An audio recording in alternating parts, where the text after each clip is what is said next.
नमस्कार, मैं हूं मुकेश सिंह और अभी आप मेरे साथ देख रहे हैं न्यूज़ 19। आपने रोड मैप का नाम कई बार सुना होगा, कभी शिक्षा के क्षेत्र में बदलाव लाने को लेकर, तो कभी स्वास्थ्य व्यवस्था को बेहतर बनाए जाने को लेकर आपने रोड मैप की खबरें कई बार देखा होगा, पढ़ा भी होगा। वैसे देश के भीतर कई क्षेत्रों और विभागों के लिए रोड मैप तैयार किया गया और उसे बड़ी ही तत्परता से लागू भी किया गया। उसी कड़ी में बिहार में भी किसानों के लिए कृषि रोड मैप तैयार किया गया कि बिहार के किसानों का उत्पादन और उत्पादकता बढ़े, बिहार के किसानों के जीवन में खुशहाली आए और वो सुख समृद्ध हो। इसके लिए पूर्व केंद्रीय कृषि मंत्री नीतीश कुमार ने बिहार के किसानों के लिए कृषि रोड मैप तैयार किया और वर्ष 2006 में बिहार के मुख्यमंत्री बनते ही नीतीश कुमार ने वर्ष 2007 में कृषि रोड मैप लागू किया। हालांकि बिहार में 3 बार संशोधन करते हुए कृषि रोड मैप तैयार करके लागू किया गया है। पहला वर्ष 2007 में बनाया गया, जिसका लक्ष्य 2012 रखा गया था और 2012 में कुछ बदलाव करते हुए दूसरी बार लागू किया गया और इस बार लक्ष्य रखा गया 2017 तक का। उसके बाद 2017 में भी कुछ तब्दीलियां की गई और तीसरी बार कृषि रोड मैप लागू किया गया और इस बार यानी 2017 में बनाए गए उस रोड मैप का लक्ष्य रखा गया 2022 तक और मौजूदा वक्त में हम 2022 में प्रवेश कर चुके हैं। और जब हम 2022 में प्रवेश कर चुके हैं तो इन 14 वर्षों के दौरान पूर्व केंद्रीय कृषि मंत्री के बनाए उस रोड मैप के रास्ते बिहार के किसान आज अपने आप को कहां खड़ा देख पा रहे हैं। बिहार के खाद्य विक्रेता आज अपने आप को किस राह पर खड़ा देख रहे हैं और आज बिहार के मंडियों के भीतर और मंडियों के बाहर काम करने वाले व्यापारी अपने आप को किस दिशा में जाता देख रहे हैं और मौजूदा वक्त में कृषि पदाधिकारी अपने आप को कहां खड़ा पा रहे हैं। और इन सब बातों के रहते बिहार के भीतर इस कृषि रोड मैप से किसे लाभ मिल रहा है, इस कड़ी में आज हम इस बात को टटोलने की कोशिश करेंगे।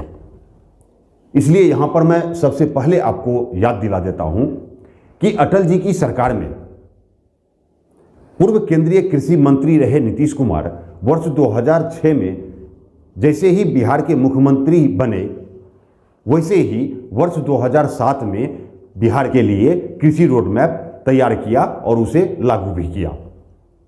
और इसके साथ ही बिहार के भीतर काम कर रहे 95 सभी बाजार समितियों को भंग कर दिया गया। आपको यहां बताऊं कि जिस वक्त उन सभी बाजार समितियों को भंग किया गया था, उस वक्त यह कहा गया था कि पहले चरण में मुजफ्फरपुर, पूर्णिया और दरभंगा इन तीनों जिलों के बाजार समिति को विकसित किया जाएगा, ऐसा उस वक्त कहा गया था, जहां पर कोल्ड स्टोरेज होंगे, क्वालिटी लैब होंगे, नई तकनीक के साथ और भी अन्य सारी सुविधाएं किसानों और व्यापारियों को उपलब्ध कराई जाएंगी, ऐसा उस वक्त कहा गया था। लेकिन इन सबके बीच मौजूदा वक्त में उन मंडियों की क्या हालत है, बाजार समितियों के भंग करने से कितने लोगों की नौकरियां गई, कितने लोग बेरोजगार हुए, ये सारी बातें मैं अपने आने वाले अगले वीडियो में आपको दिखाऊंगा। लेकिन इधर बाजार समिति को भंग कर देने के तुरंत बाद बिहार सरकार ने किसानों के हित में एक निर्णय लिया कि किसान अपना धान एमएसपी पर बेच पाएंगे। अब इसके लिए सभी जिलों में मुख्यमंत्री नीतीश कुमार ने धान अधिप्राप्ति केंद्र बनवाए और भी सारी व्यवस्थाएं बहाल करके धान अधिप्राप्ति की जिम्मेवारी पंचायत के पैक्स और जिला सहकारिता विभाग को सौंप दी गई। लेकिन मौजूदा वक्त में धान अधिप्राप्ति के इस नियम और कानून से किसे लाभ मिल रहा है, जरा इस बात को समझना आज बेहद जरूरी है। आज ये समझना बेहद जरूरी है कि पूर्व केंद्रीय कृषि मंत्री के बनाए कृषि रोड मैप के रास्ते चलकर इस धान अधिप्राप्ति के इस नियम और कानून से किसे लाभ मिल रहा है? किसानों को लाभ मिल रहा है या फिर बिचौलियों को लाभ मिल रहा है? व्यापारियों को लाभ मिल रहा है या अधिकारियों को लाभ मिल रहा है? आज इस बात को समझना बेहद जरूरी है। जैसा कि मैंने अपने पिछले वीडियो में आपको दिखाया था कि पूर्णिया जिले के भवानीपुर प्रखंड के एक किसान बरहरी पैक्स में 191 क्विंटल 20 किलो धान बेचता है और उस किसान को 165 क्विंटल धान का कीमत भुगतान किया जाता है। और जब इसकी शिकायत किसान अधिकारियों से करते हैं तो वो अधिकारी भी इस बात को स्वीकार करते हैं कि धान के वजन में कटौती की जाती है। अधिकारी ने क्या कहा था वो आपने सुना ही होगा, और यदि नहीं देखा है तो एक बार फिर से देख लीजिए और सुन लीजिए हमारे न्यूज़ 19 के यूट्यूब के लिंक पर। भवानीपुर प्रखंड का ये मामला अभी सुलझा भी नहीं था कि दूसरा मामला सामने आ गया, जब बसंतपुर चिंतामणि उसका बड़ी पंचायत के एक किसान ने जिला पदाधिकारी पूर्णिया को आवेदन देकर शिकायत किया कि मैंने 99 क्विंटल 70 किलो धान बसंतपुर चिंतामणि उसका बड़ी पंचायत के पैक्स में बेचा और मेरे खाते में सिर्फ 85 क्विंटल धान का ही पैसा भेजा गया। और जब मैंने पूछा तो पैक्स अध्यक्ष के पति ने कहा कि 14 क्विंटल 700 ग्राम धान खर्च के मद में काट कर दिया गया है। शायद आप ये खर्च मद को यहाँ नहीं समझ पाए होंगे। मैं आपको यहाँ बताता हूँ कि ये खर्च मद होता क्या है। दरअसल किसानों से धान खरीदकर राइस मिल तक पहुँचाने में और चावल तैयार करवाने तक जो भी खर्च होता है, चाहे वो किराया मद में हो या फिर मजदूरी के मद में हो, उसी मद के नाम पर वजन में कटौती की जाती है। आपको यहाँ बताऊं कि डीएमके को दिए इस आवेदन में किसान ने यह भी लिखा कि पैक्स अध्यक्ष के पति ने कहा कि कटौती तो करना ही पड़ेगा क्योंकि नीचे से ऊपर तक सभी लोगों को घूस देना पड़ता है।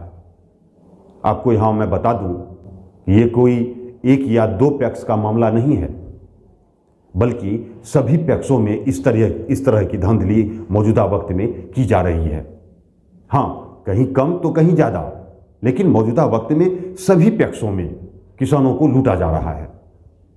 आपको यहाँ मैं बता दूं कि धान अधिप्राप्ति केंद्रों पर इस तरीके से उस क्षेत्र के किसानों का दोहन किया जा रहा है, उस जिले के किसानों को लूटा जा रहा है जिस जिले से बिहार सरकार में खाद्य एवं उपभोक्ता मंत्री हैं, जिनके जिम्मे धान अधिप्राप्ति का लक्ष्य हासिल करना है।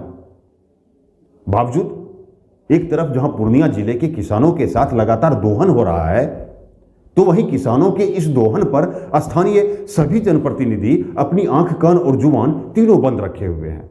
आखिर ऐसा क्यों? और जब खाद्य मंत्री के जिले में किसानों के साथ इस तरीके से दोहन हो रहा है, इस तरीके से किसानों को लूटा जा रहा है, तो अब आप यहां समझ रहे होंगे कि अन्य जिलों में किसानों की क्या हालत होती होगी। उन जिलों में उन किसानों की कौन सुन रहा होगा और उन किसानों को इस दोहन से कौन बचा रहा होगा। आखिर पूर्व केंद्रीय कृषि मंत्री नीतीश कुमार का यह कौन सा कृषि रोड मैप है जिसके रास्ते किसानों को ही लूटा जा रहा है? आखिर पूर्व केंद्रीय कृषि मंत्री के इस कृषि रोड मैप से किसे लाभ हो रहा है? आखिर किसानों को लूटने का यह सिलसिला कब थमेगा? बदस्तूर चलता किसानों का यह दोहन कब रुकेगा? क्या किसानों की इन समस्याओं पर कोई कार्रवाई होगी या फिर कोरोना संक्रमण की बढ़ती रफ्तार के बीच आधुनिक जनप्रतिनिधियों द्वारा सिर्फ मास्क वितरण और आधुनिक अधिकारी द्वारा सिर्फ कंबल का वितरण ही होता रहेगा? इन सारे सवालों के साथ मैं आपको यहीं छोड़े जाता हूं, इस वादे के साथ कि अपने आने वाले अगले वीडियो में आपको पूर्व कृषि मंत्री के बनाए इस कृषि रोड मैप से एक और लाभ और हानियां दिखाऊंगा। इसलिए आप हमारे न्यूज़ 19 के यूट्यूब चैनल को सब्सक्राइब कर लें और फेसबुक पेज को लाइक और फॉलो अवश्य कर लें ताकि हर छिपी और दबी हुई खबरें आप तक आसानी से पहुंचती रहे। बहुत बहुत धन्यवाद। में